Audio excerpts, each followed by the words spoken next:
ಮಾರ್ಕೆಟಿಂದ ಮೀನು ತಗೊಂಡು ಬರಬೇಕು. ಚೆನ್ನಾಗಿ ಕ್ಲೀನ್ ಮಾಡಿ ಈ ಥರ ಮಸಾಲೆ ಮಿಕ್ಸ್ ಮಾಡಿ 1-2 ಗಂಟೆ ಇಡಬೇಕು. ಇಟ್ಟ ನಂತರ ನಿಮಗೆ ಈ ಥರ ಫ್ರೀಝರ್ ಒಳಗಡೆ ಇಟ್ಟರೆ ನಿಮಗೆ ಒಂದು 10 ದಿನ ಕೂಡ ಇದ್ರ ಟೇಸ್ಟ್ ಒಂದು ಚೂರು ಬದಲಾಗಲ್ಲ.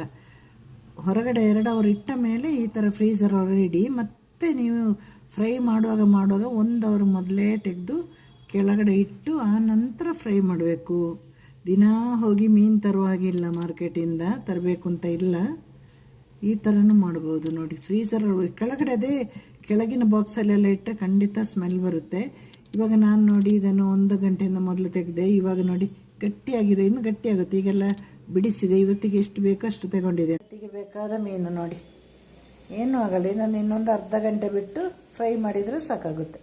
ಇನ್ನು ಮತ್ತೆ ಅದು ಗಟ್ಟಿಯಾಗುತ್ತೆ. ಅದನ್ನು ನಾಳೆ ಬೇಕಂದರೆ 1 ಅವರ್ ಮೊದಲೇ ತೆಗೆದು ಕೆಳಗಡೆ ಇಟ್ಟು ಈ ಥರ ತೆಗೆದು ಮತ್ತೆ